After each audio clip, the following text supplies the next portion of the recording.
Muchas gracias por venir, por participar.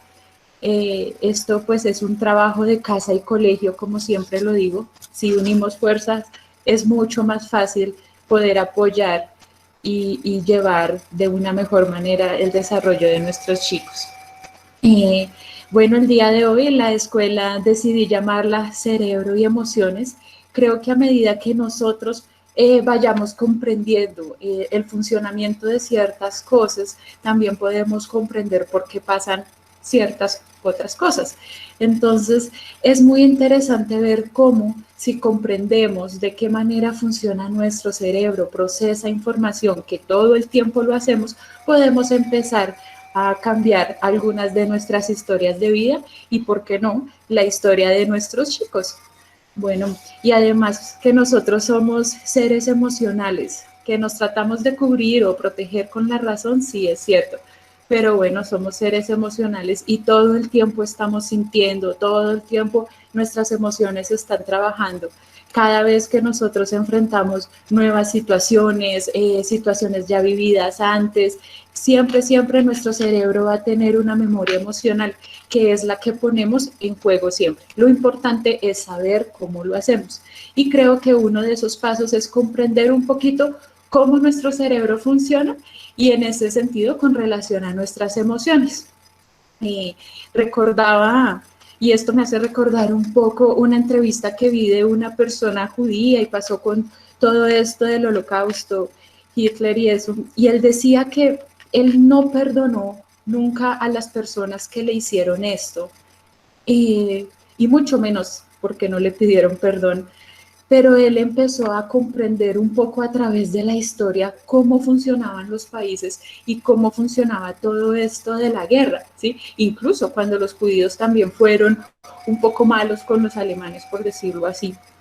Y él decía que él cuando comprendió eso se dio cuenta del porqué de mucho de su historia de vida y por lo tanto empezó a procesar.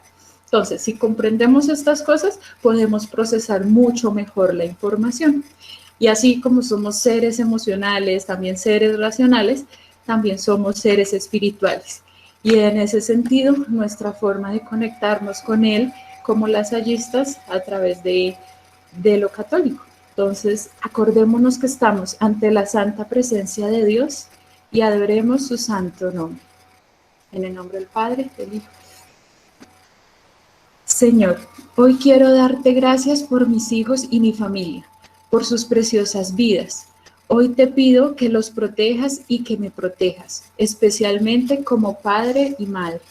Señor, sé luz en mi mente, paz en mi corazón, sabiduría en mis decisiones y amor en mis relaciones, pues solo así podré guiar a mis hijos en su crecimiento y formación.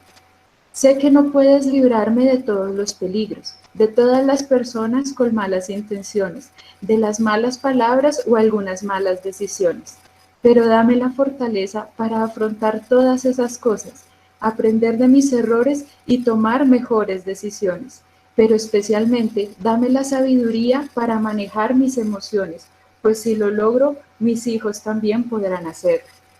Acompáñame en cada lucha que deba dar, en cada decisión importante que deba tomar. Acompáñame, Señor, en esta tarea de cada día ser un mejor padre o una mejor madre. Ayúdame a saber heredarles a mis hijos herramientas contundentes para que se protejan.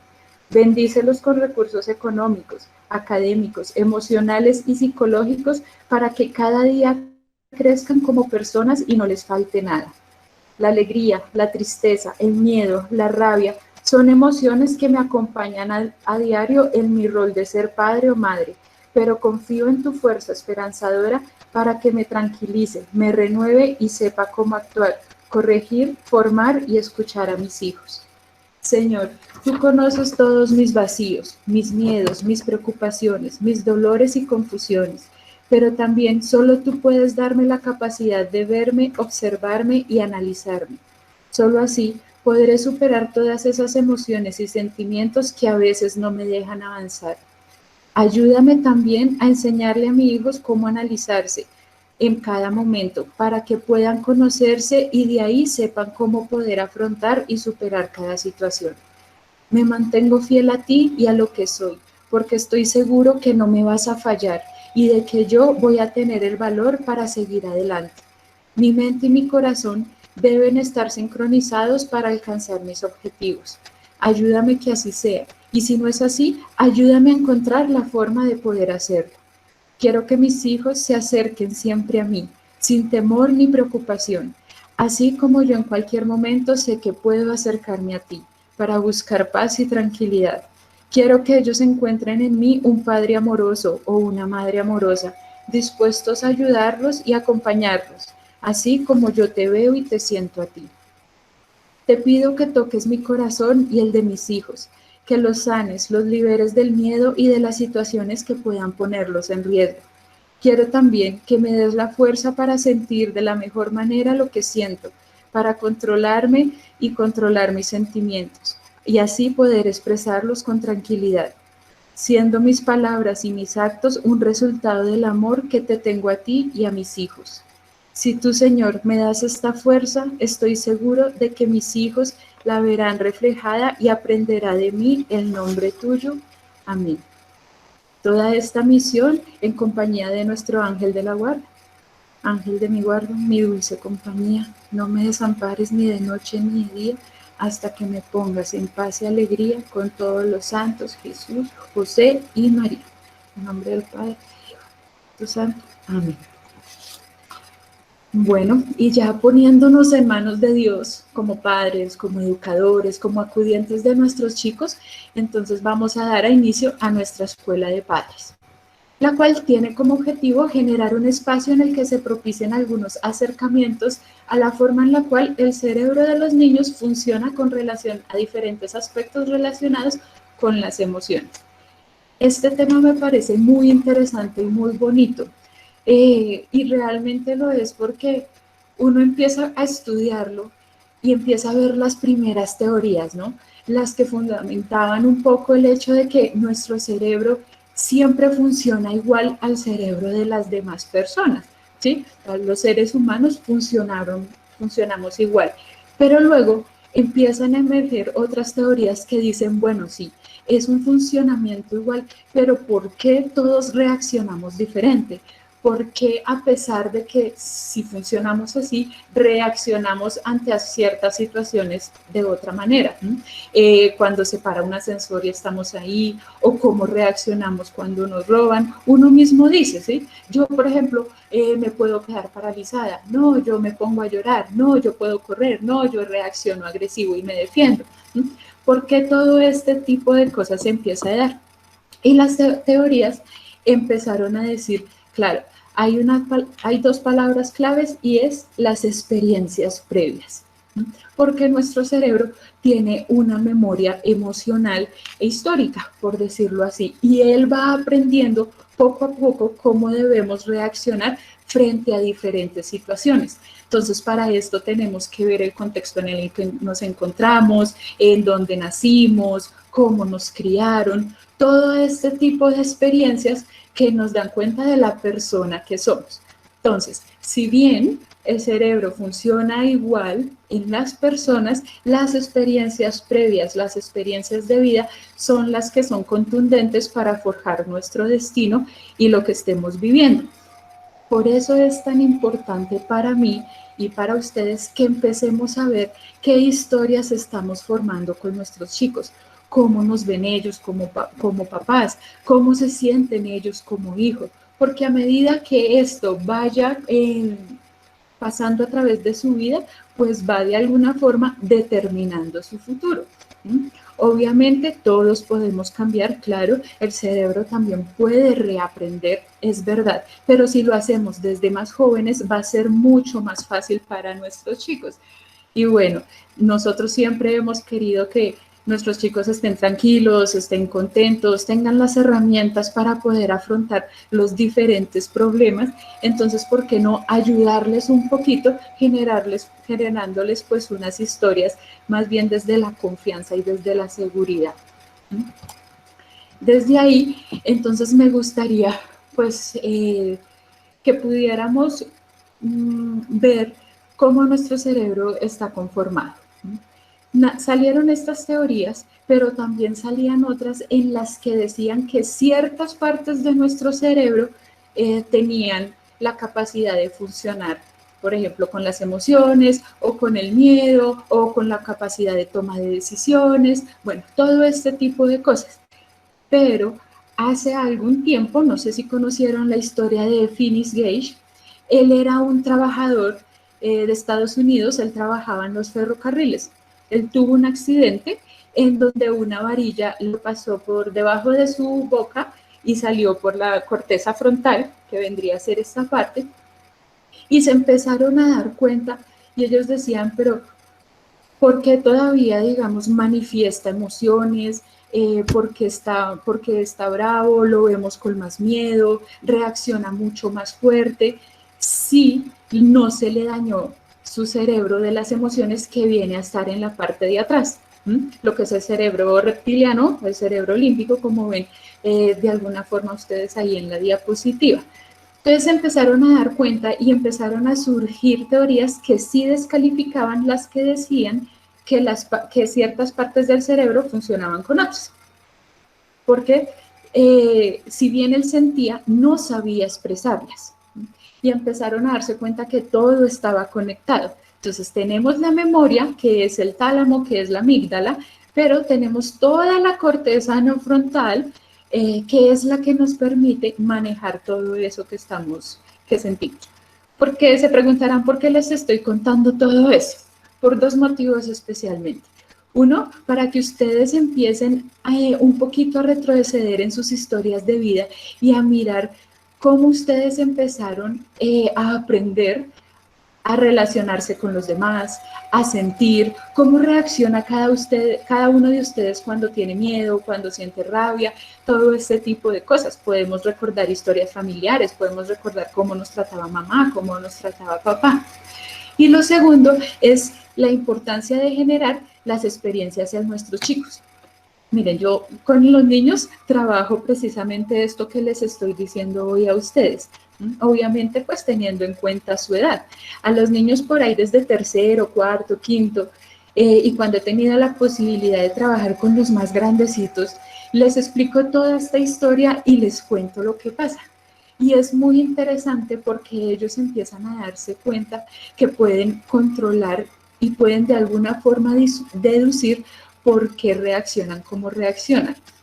Y con los más chiquitos, pues también se los explico, aunque no les cuento toda esa historia, y mi interés es darles como la posibilidad de que ellos tienen el control de manejar lo que están sintiendo.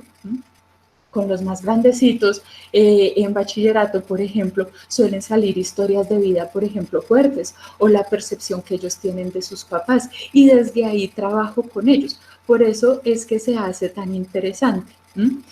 Y lo que trato es que ellos no es tanto como que conozcan cómo funciona el cerebro, sino es darle como la confianza a ellos y el poder de ellos sobre sus emociones, que sus emociones no los manejan a ellos, sino que ellos pueden hacerlo. Y es muy chévere, me acuerdo la semana pasada una chiquita cuando le explicaba esto de primero me decía, uy, con razón me duele tanto la nuca, decía ella.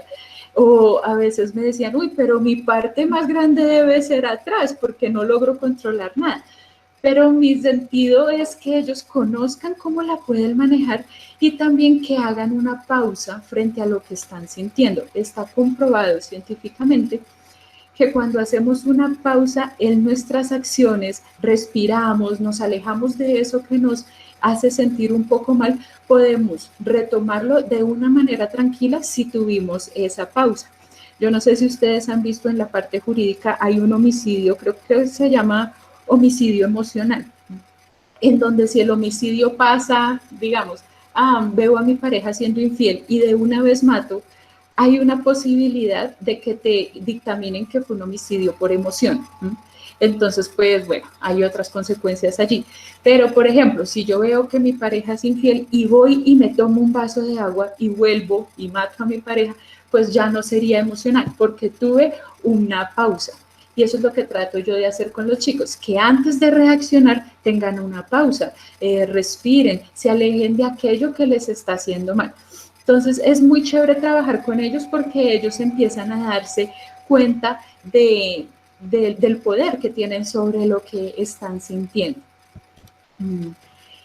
En ese sentido, recordaba mucho una entrevista que hacían en donde preguntaban que más o menos los niños de 6 y 7 años, ahí era la etapa donde desarrollar su inteligencia como tal. Creo que esa pregunta viene basada un poco en lo que decía Montessori, de que decía que el desarrollo de los niños precisamente se da en esa edad o se culmina en esa edad, pero ella no se refería solamente con la inteligencia, sino un desarrollo más generalizado en torno a diferentes cosas. Si bien es cierto, tampoco podemos desconocer que estas cosas las podemos cambiar. Pero pues sí, obviamente es bastante importante este tipo de cosas en los niños más jóvenes, en nuestros chicos de 15 años hacia abajo y ese tipo de cosas para poder cambiar más fácil. Podríamos decir que hay dos niveles de información. El nivel instintivo, por decirlo, que es esa base de seguridad, que es cuando el bebé llora porque tiene hambre, o porque necesita la confianza de mamá, o porque tiene frío, todo ese tipo de cosas. Pero en los grandes también se da, porque la necesidad de que tienen que estar bien alimentados, por ejemplo, de que tienen que dormir lo suficiente, de que tienen a los papás que les dan confianza. Todo eso sería un nivel instintivo de búsqueda de ellos de una protección, por decirlo así, de recurso material. Ya después, si tenemos esa base con nuestros chicos, viene un segundo nivel, que es poner todas esas emociones, todo ese instinto en juego. Que ellos sepan comunicarse, que ellos sepan tomar buenas decisiones, que sepan cuándo decir no, que sepan escoger una carrera. Todo ese tipo de cosas se hace si conectamos esos dos niveles. Podríamos decir de alguna manera que el cerebro es como un árbol, ¿no? En donde tiene sus raíces plantadas desde la seguridad, de la confianza. Luego viene la parte de cómo lo manejamos y de allí se conectaría todo lo que es cognitivo a nivel profesional y todo ese tipo de cosas. Pero una cosa sin la otra no va a resultar bien. Y también, igual que sucede en los árboles, si bien es difícil, también podemos cortar raíces, puede que crezcan otras, podemos alimentarlas de mejor forma. Es decir, no hay que decir como, bueno, ya, mi hijo cumplió los 7, así quedó. No, claro que podemos cambiar y nosotros como adultos también pues podemos cambiar. ¿Qué es importante entonces en este proceso? Que tengamos en cuenta el desarrollo emocional de los chicos.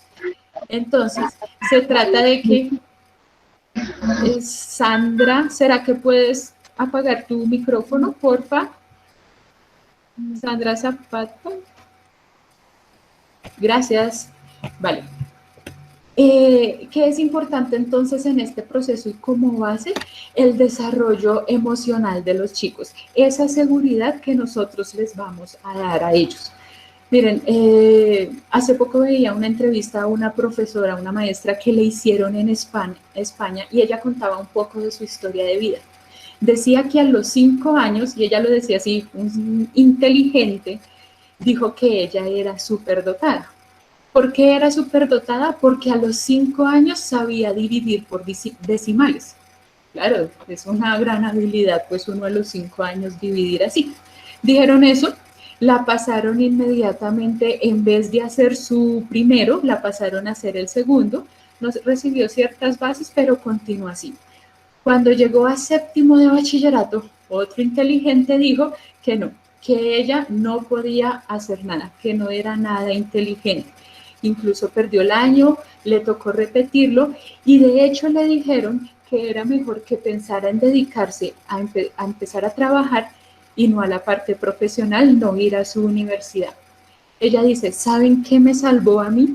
Me salvó la confianza que tenían mis padres en mí, porque ellos nunca la perdieron, a pesar de que tuvo que repetir su año, a pesar de que tuvo esas dificultades, los papás siempre estuvieron allí impulsándola, fortaleciéndola precisamente desde sus debilidades, viendo a ver qué le hacía falta, todo este tipo de cosas. Entonces, a veces nos preocupamos mucho por el desarrollo cognitivo de nuestros chicos en cuanto a lo profesional, pero también hay que preocuparnos un poco por ese desarrollo emocional. Y en ese sentido, yo invito a que ustedes admiren a sus chicos. Cuando uno admira, uno mira. Y si uno los mira, uno los ama. Y si uno los ama, uno los aprende. Entonces es que aprendamos de sus dificultades también. Nos basamos de pronto mucho en sus logros, en sus cualidades, en todo eso, pero miremos qué es lo que causa dificultades, no para juzgarlos, sino para poder ayudarlos.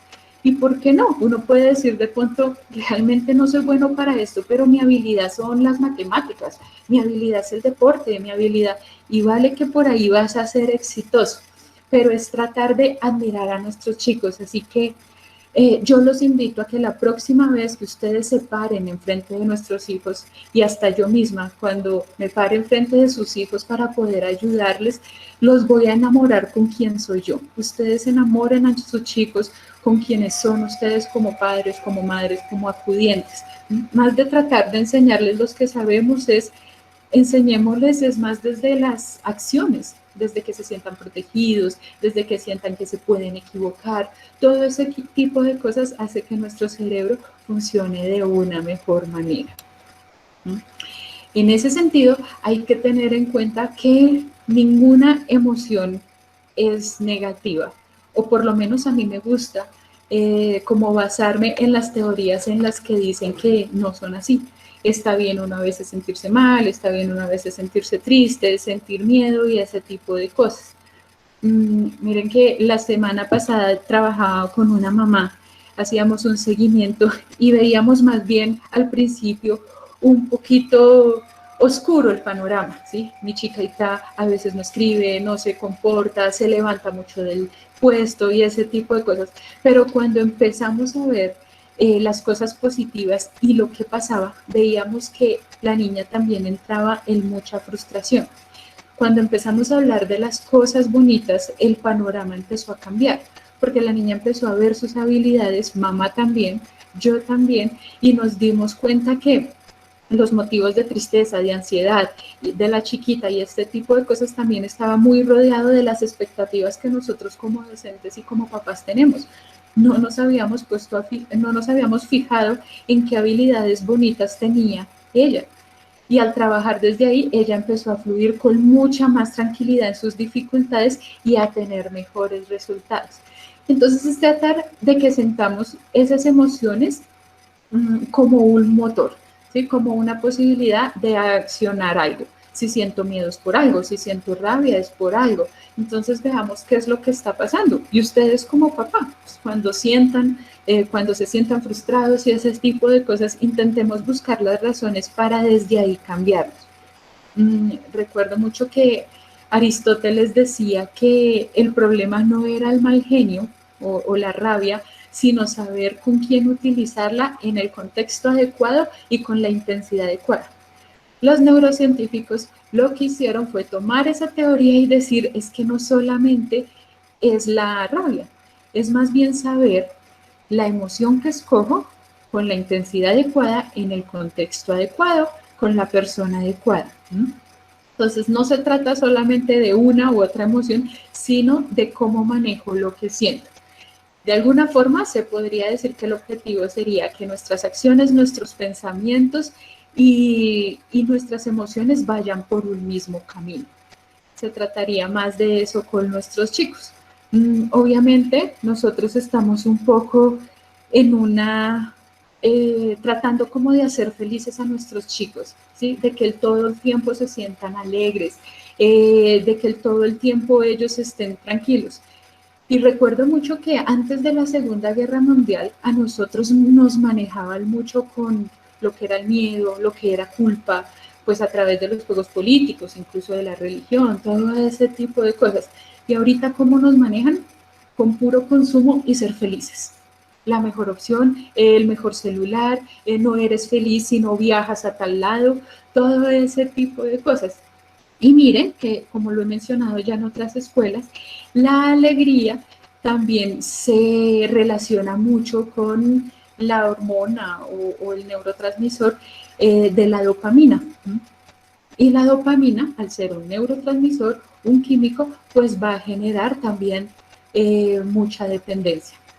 Entonces no podemos hacer que nuestros hijos, nuestros chicos, nuestros jóvenes se vuelvan dependientes a la alegría, porque un día van a querer esto, al día siguiente lo otro, al día siguiente lo otro, y no aprenden a ser felices con nada.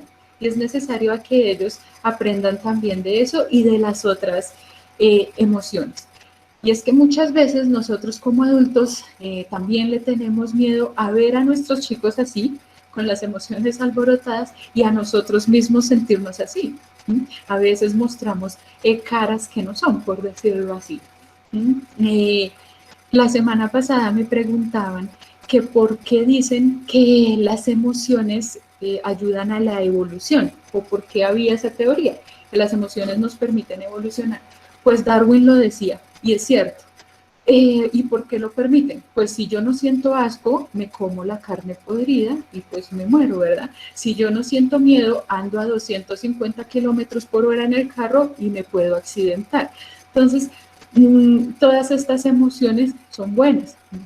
Y porque también yo intento ir un poco más allá como de la especie o de los animales, por decirlo así, es cómo nosotros evolucionamos también gracias a nuestras emociones. Pensemos en la mujer de pronto que es maltratada, ¿no es cierto? Pues si yo siento rabia, si yo siento miedo, si yo siento hasta culpa, esas emociones pueden ser mi motor para salirme de esa relación, evolucionar, trabajar en lo que me pasó y poder ya luego tomar otras buenas decisiones en torno a cómo elijo mis parejas, por ejemplo, ¿sí? Y sí, hay en otros momentos en que precisamente esas emociones por el miedo, la culpa y eso no nos dejan evolucionar, pero hay que tratar de tomarlas. Si yo siento rabia es porque algo me molestó. Miremos qué fue lo que me molestó para poderlo cambiar y así evolucionar de lo que estoy sintiendo. Entonces es muy bonito conectar todos estos aspectos. Y allí es muy importante que seamos auténticos con lo que estamos sintiendo, que nuestros hijos puedan ser auténticos con nosotros. A veces nosotros decimos mucho como sonríe aunque estés triste, o tengo que mostrarme fuerte aunque tenga miedo. Bueno, ese tipo de cosas, y aprendemos desde la infancia, desde la adolescencia, a ocultar lo que estamos sintiendo. Cuando adultos inconscientemente los ponemos en juego y también se los enseñamos a nuestros chicos. Recuerdo mucho un cuento que mencionaban por ahí, en donde decían que un día la tristeza iba caminando y pues estaba haciendo un sol terrible. Le dio mucho calor, había un lago y ella decidió pues quitarse la ropa y empezar a nadar. Luego pasó la rabia. Hizo exactamente lo mismo. Dijo, uy, buena idea la de la tristeza, voy a nadar un rato con ella. Estuvieron nadando, compartiendo, y de un momento a otro el clima cambió, se puso oscuro, empezó a llover, y ellos dijeron, no, mejor me voy. Primero salió la tristeza, se puso su ropa, se fue, luego salió la rabia, se puso la ropa y se fue. Y después de un tiempo, cuando ya estaban bastante lejos la una de la otra, se dieron cuenta que se habían puesto la ropa de la otra. Desde entonces, dicen por ahí que cuando uno se encuentra con la rabia, debajo está la tristeza. Y cuando uno se encuentra con la tristeza, debajo está la rabia. Entonces, esta es una invitación también a que nosotros sepamos identificar y le ayudemos a nuestros chicos a identificar lo que están sintiendo en cada momento. En otro colegio en el que yo trabajaba, recuerdo mucho una chiquita, ella estaba en tercero y tenía una presentación, era una izada de bandera, tenía que ir a bailar, algo así, y no recuerdo por qué cosas de la vida, yo estaba detrás como del telón con ella. Y yo sabía que ella estaba nerviosa, se sentía mal, se sentía como asustada. Yo le pregunté y me dijo, no, yo estoy tranquila, yo puedo hacerlo, yo estoy bien. Más bien se molestó un poco conmigo, bueno, está bien. Y cuando la llamaron, cuando era su número, lo que pasó fue que ella se orinó. Entonces, cuando hablé con ella después, le dije qué era lo que pasaba, se puso a llorar y pues dijo que era que tenía mucho miedo, que tenía ansiedad. Y pues claro, yo le decía, ¿por qué no me dijiste? Pudiste haberte sentido más tranquila, bueno, estas cosas. Y me decía, es que mi mamá me dijo que no debo demostrar el miedo, que siempre debo ser fuerte y afrontar lo que sé. Claro, uno de mamá, y yo entiendo, ella no lo hizo por ser mala mamá, claro, ella lo hizo por darle fuerza a su hija y ese tipo de cosas, pero lo que no se dio cuenta es que no estábamos conectando a la niña con su emoción auténtica.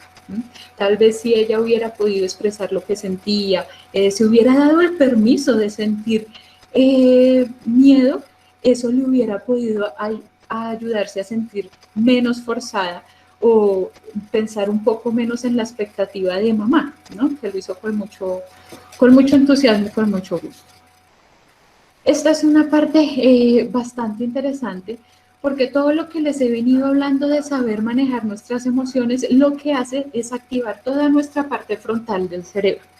Lo interesante es que con eso no solamente trabajamos el manejo de las emociones. Por ejemplo, si yo siento y me veo lo que estoy sintiendo, puedo expresarlo de mejor manera. Si a mí me enseñaron a esperar un poco, pienso en mis deseos, miro los pro, los contra y espero un poquito. Tengo la capacidad de esperar, ¿cierto? Si tengo conflictos con otra persona, me veo a mí en el conflicto, veo al otro conflicto y puedo resolverlo de una mejor manera. Incluso para el seguimiento de instrucciones, todas estas cosas que yo les he venido diciendo sirven mucho para trabajar con esa parte frontal. La cultura nos ha inculcado mucho como algo de, por decirlo así, de castigo y premio, ¿no es cierto? Andamos mucho como si esto lo haces premio, si no yo te castigo y ese tipo de cosas. La mayoría de veces vemos que los castigos son, por ejemplo, el grito, la descalificación o a veces el golpe, es verdad, o nos zafamos, ya nos estresan bastante y los golpeamos y ese tipo de cosas. ¿Qué es importante aquí? Que tengamos en cuenta que la neurociencia ha descartado estos tipos de castigo. Yo sé que muchas veces decimos, ay, pero mírenme, yo estoy aquí. A mí mi papá me trataba así y no tengo ningún trauma. A mí no me pegaban y aquí sigo vivito y hasta soy recto y todo. Pero la primera razón por la cual la descartaron fue, primero, porque si ustedes se ponen a pensar de dónde vienen entonces el temor a hablar en público, de dónde viene entonces la forma en la que yo elijo a mi pareja, de dónde viene el cómo yo trato a los demás, de dónde viene cuando no soy capaz de decir no, de dónde viene cuando mi jefe me exige y yo no soy capaz de poner límites. ¿De dónde vienen todos estos miedos y todas estas inseguridades con las cuales todos contamos? Pues de la forma un poco de crianza y de que nos conectamos un poco al mundo. Entonces yo los invito a que tratemos de manejar otra clase de pedagogía con nuestros chicos. Una segunda razón por la cual se descartó esta metodología del castigo como un posible camino para formar a nuestros chicos es porque a mayor cortisol en nuestro cerebro hay mayor estrés. A mayor estrés hay menores conexiones cerebrales y por lo tanto hay una base de seguridad un poco floja para adquirir luego otros conocimientos o para tomar decisiones o ese tipo de cosas. Entonces miren que sí influye. Uno cree que no, pero sí influye.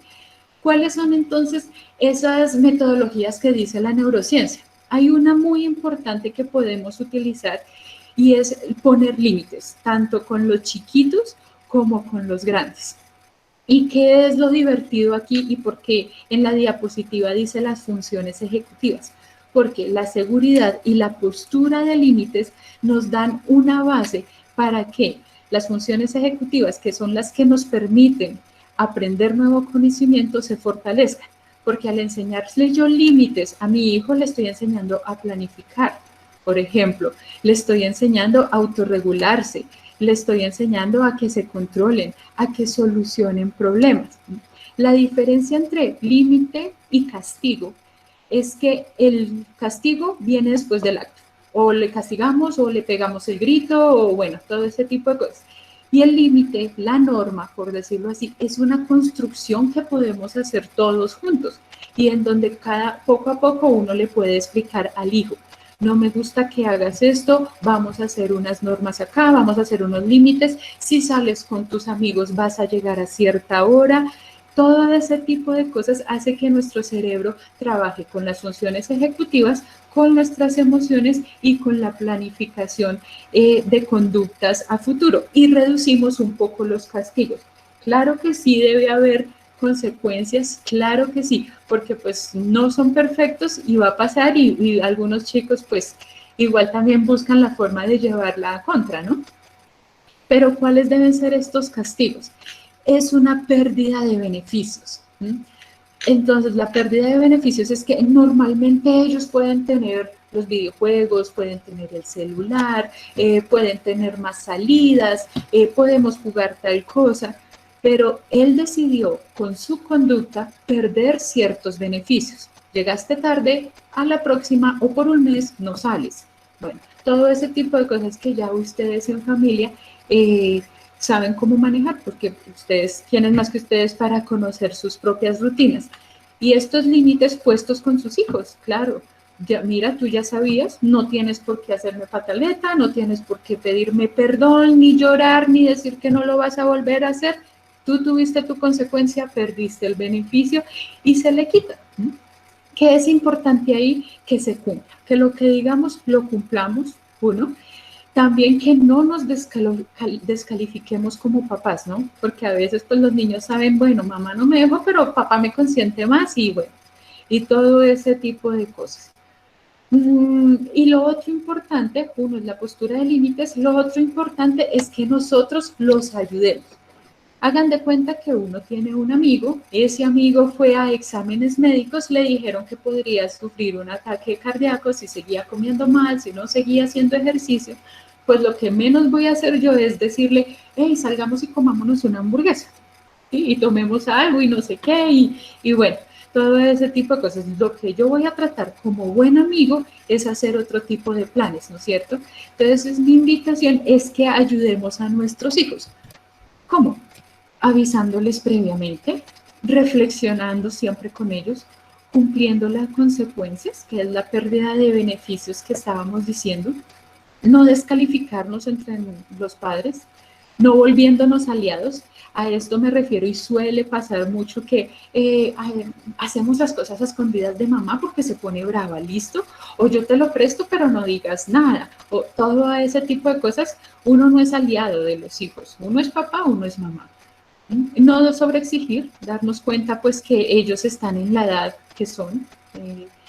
Las formas de relacionarnos también con los demás, nosotros como padres separados o como padres que todavía estamos juntos, cómo nos estamos relacionando, cómo estamos resolviendo los conflictos, dando cuenta que nuestros chicos no son perfectos y ayudándolos en la toma de decisiones.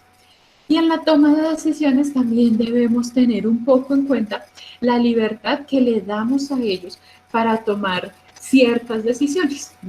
Hace poco veía un documental que hablaba de las culturas nórdicas, Finlandia, Noruega, todas esas culturas, y allá decían que ellos, que prácticamente los niños, los jóvenes, eran libres de tomar muchas decisiones.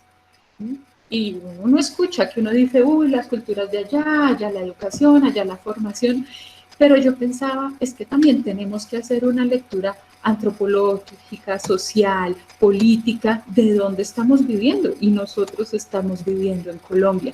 ¿Y qué se necesita en Colombia? Tener varios límites, porque también sabemos que hay un peligro, también sabemos que tenemos que prepararlos para la vida y ese tipo de cosas. Entonces, hay que tener también en cuenta eso. A lo que yo llego es que debe ser un equilibrio. Siento yo que no poner límites también es una dificultad, y al tener ya bastantes límites es otra. Y cuando ponemos muchos límites, también podemos hablar un poco de niños sobreprotegidos. En Japón, en la Universidad de Gama, han hecho varios estudios en donde dice que la mayoría de niños sobreprotegidos cuando fueron jóvenes son los que peores toman decisiones a futuro. Entonces también es tratar de las dos cosas, es decir, y teniendo en cuenta la edad. Yo pongo límites a un bebé con las tomas de corriente, por ejemplo, con líquidos que hayan por ahí, los protejo, con posibles caídas, con posibles accidentes, claro. Con los más grandecitos empiezo a ver qué límites les pongo, por ejemplo, con la tecnología, con las responsabilidades. Y con los más grandes adolescentes, cuando salimos, con quién los dejamos, cuando salen, con quién los dejamos salir, cumplen el colegio o no. Listo, esos límites están bien. Y hay otros que podemos dejar un poco o llegar a acuerdos, ¿no? Como la ropa que quieren usar o cuánto voy a comer. El cerebro de un niño sabe cuánto tiempo tiene que comer, ¿no? Cuánto comida debe comer. Entonces, todo ese tipo de cosas se trata de hacer un equilibrio. Y mencioné algo muy importante, que es los límites que tenemos con nuestros hijos en la tecnología. Ahorita estamos rodeados de tablets, videojuegos, celulares. Es verdad, ellos nacieron en una época pues en donde la tecnología está en auge. Ahorita aún más con la cuarentena y el aprendizaje desde casa, es cierto, pero tenemos que tener mucho cuidado con la forma en la que les permitimos a ellos administrar el tiempo del uso. ¿Hasta qué punto el uso de las pantallas puede afectar el desarrollo del cerebro de nuestros chicos? Pues les cuento que hay unos estudios, no son digamos que generalizables, pero han tenido relación cuando dicen que los niños que más pasan tiempo en las pantallas, en los videojuegos, más que todo en los videojuegos, se relacionan mucho con trastornos de comportamiento, con el fracaso escolar, con la depresión, con el TDAH, con los periodos de atención muy cortos, porque están sobreestimulados también. Y curiosamente, lo que han mostrado los estudios es que el cerebro arroja la hormona de dopamina, que es la misma que veíamos en la alegría y que es la misma que arroja el cerebro cuando tiene algún tipo de adicción. Por eso es tan importante que nosotros tengamos reglas en las casas frente al manejo del computador o frente al manejo de los videojuegos, de la tecnología, por estas razones, por sus componentes adictivos. Pues no sé si ustedes se han dado cuenta con sus chicos, apenas le quitamos el celular al niño, ¿qué pasa? Cuando no los dejamos jugar en los videojuegos, ¿cómo reaccionan? Porque es una forma de abstinencia y tenemos que ayudarlos. ¿Cómo los ayudamos? Marcar normas desde siempre. Entonces, si llega un nuevo aparato o si ya lo tiene, es sentarnos a hablar de cuánto tiempo lo van a usar, cómo lo van a usar, todo ese tipo de cosas. Generar conciencia en nuestros niños. Esto que yo les digo a ustedes, se los aseguro, yo los hablo con ellos y lo comprenden muy bien. Y decirles, aunque no te guste, no, yo tengo que cumplir con eso, te voy a proteger hasta que tú aprendas a manejar tu tiempo, pero por el momento te voy a ayudar. Así tomamos conciencia, incentivar otras actividades, otros juegos, deportes, la lectura, otro tipo de cosas.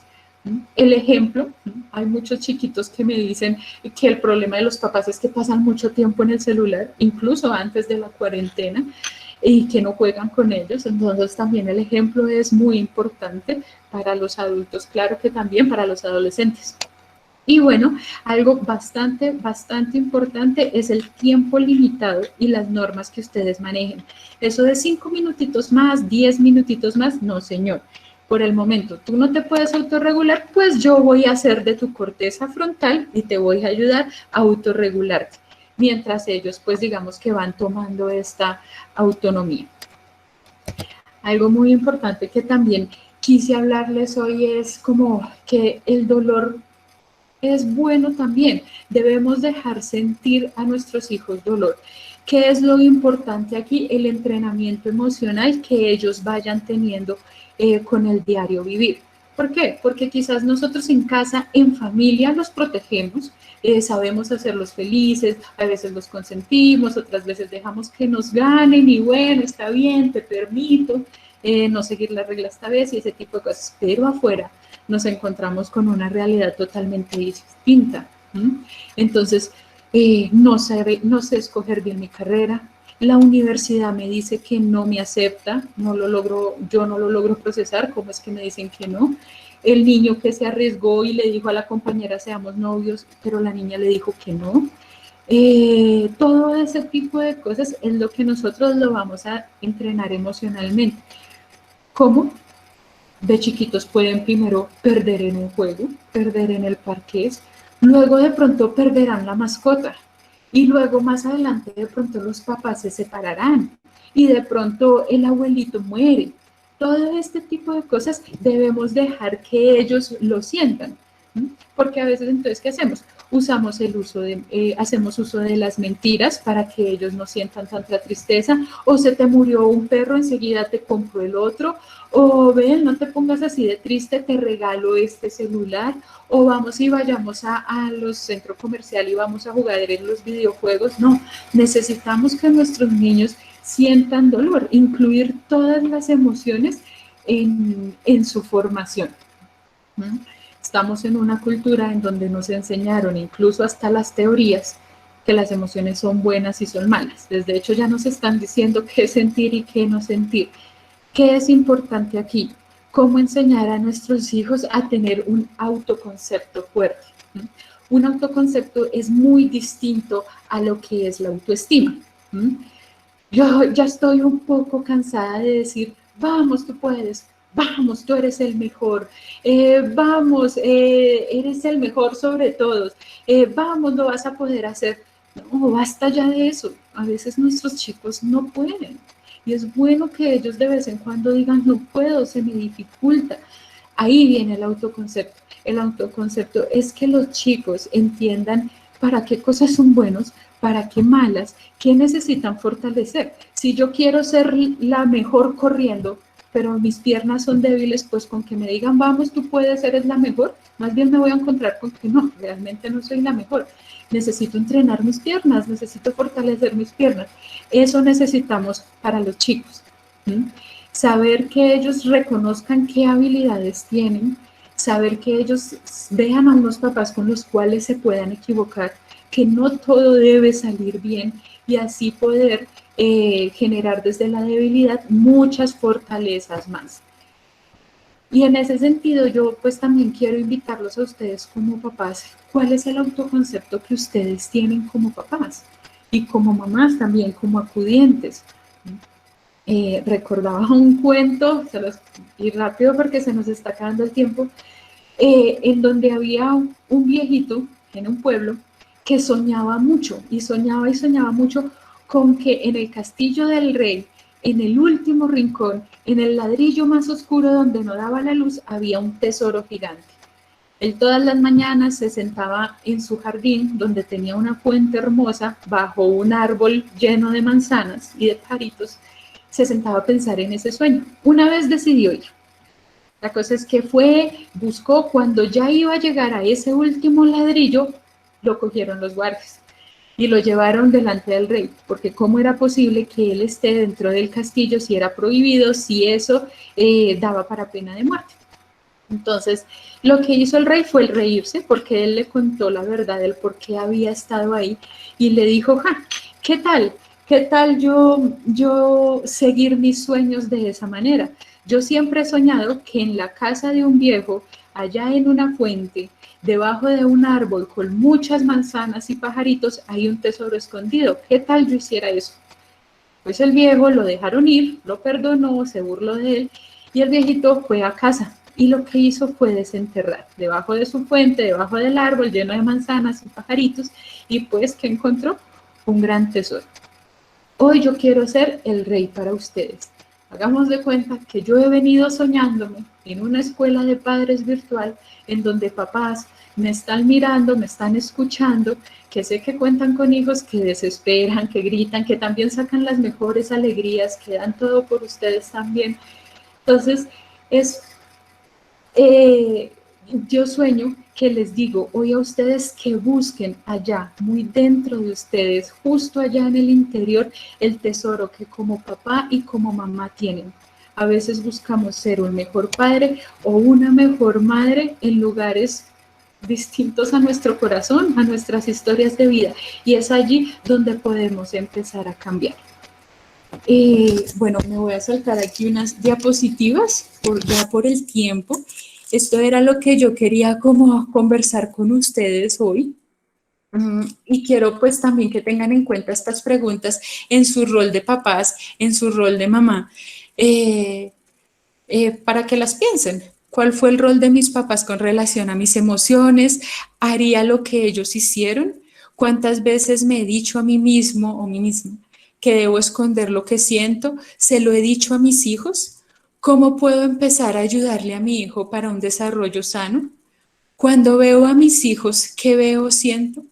Creo que son unas preguntas que nos ayudan también a hacer una evaluación de cómo nos encontramos nosotros como papás y qué cosas podemos empezar a cambiar también para ser unos mejores padres en ese sentido. Y en este momento me gustaría saber si hay algún papá que quiera participar, contar de su experiencia, cómo se sintió en este ratico. ¿Hay alguien que quiera dar alguna reflexión?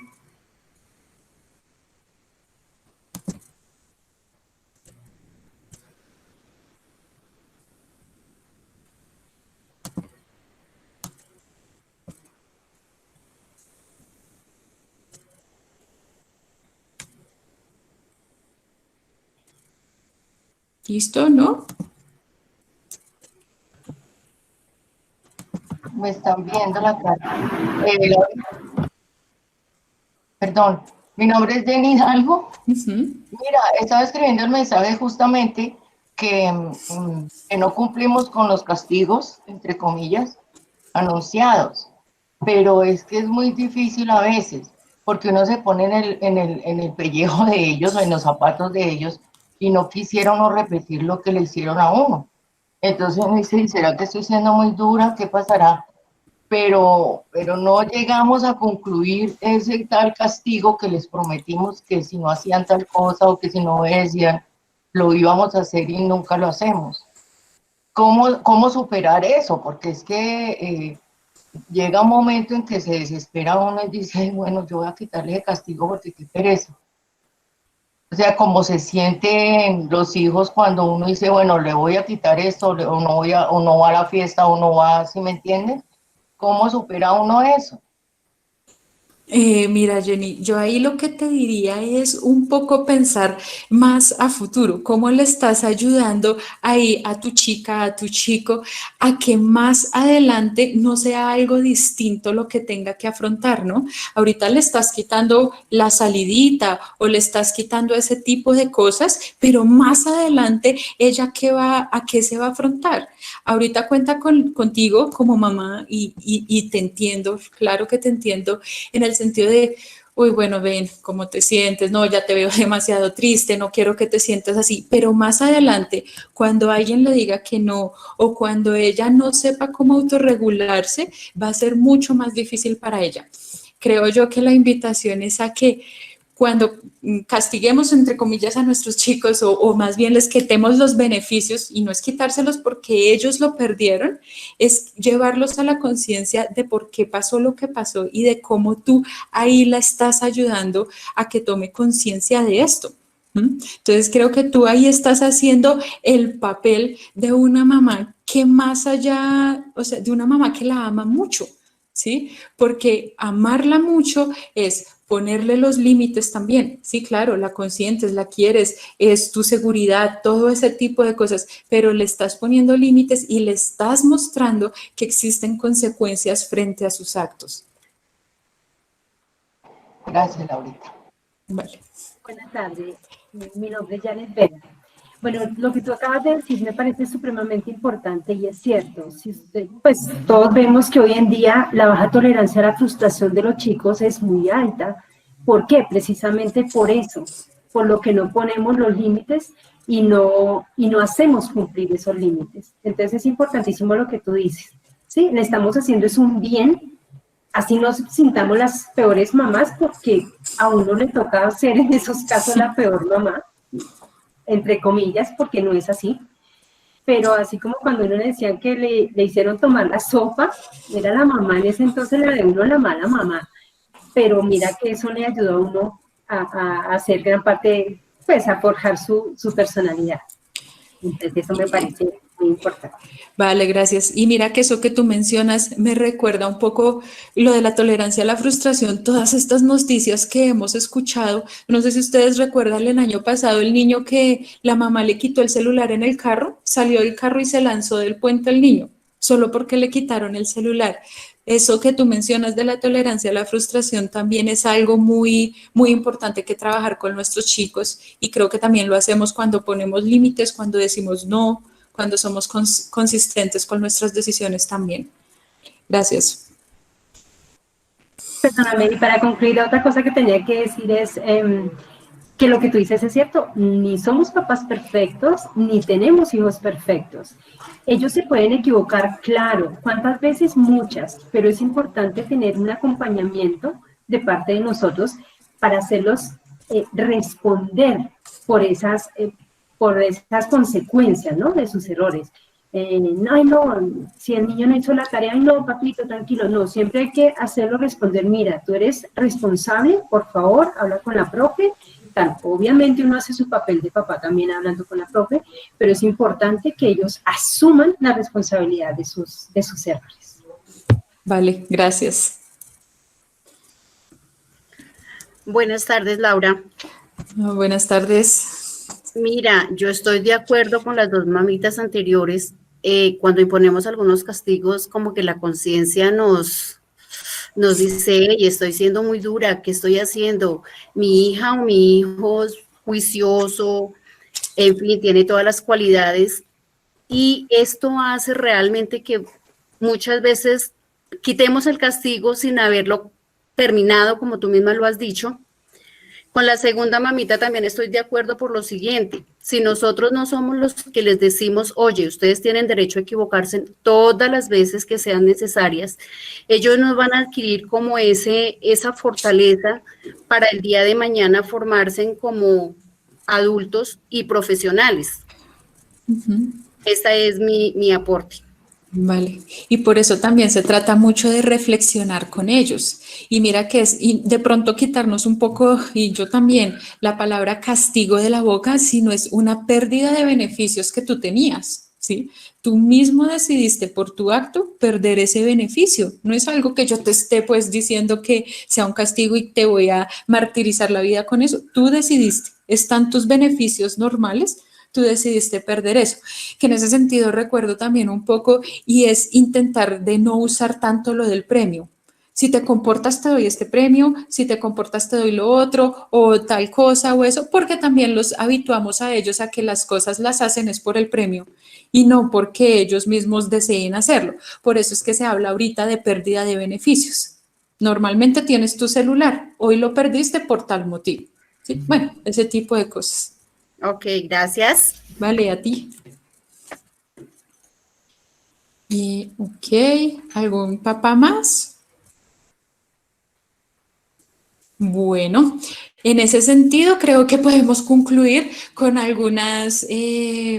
con algunos aspectos que se trabajaron durante la escuela. Lástima también pues el tiempo, ¿no? Y es la importancia que los niños sientan que confiamos en ellos. Las emociones no son malas, las emociones nos permiten evolucionar. Los límites y la libertad potencian el desarrollo de los niños. Importante el uso adecuado de la tecnología, ir al ritmo de los niños y jóvenes, permitirles conocer sus propias habilidades y limitaciones. Está bien decir no puedo. Importante respetar las horas de sueño, ese era también un tema que les iba a mencionar, pero es muy importante. Hay un límite entre la protección y la sobreprotección y recordar que somos modelo de aprendizaje y comportamiento. Me alegra mucho haber compartido este rato con ustedes. Ya saben, encontrarán las escuelas, las encontrarán en el canal de YouTube. Y bueno, esperamos contar también con la participación de ustedes en escuelas posteriores. Gracias. Gracias, Laura. Muy buena tarde. Familia Lasallista, Dios los bendiga. Hasta luego. Buena tarde a todos. Bendiciones. Laura, gracias, súper interesante. Vale. Muchas gracias. Muchas gracias. Gracias, Lau. Vale. Gracias.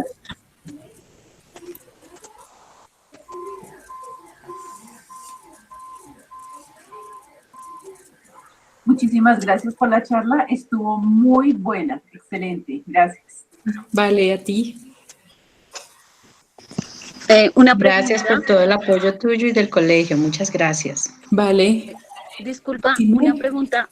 Dijiste que las escuelas se encontraban en el canal de YouTube, ¿verdad?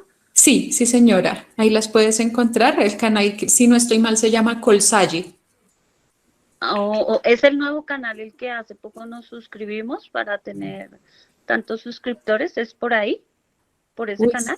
Sabes que me dejas con la duda, pero él se llama Colsalle. Tú lo buscas como Colsalle y ahí lo encuentras.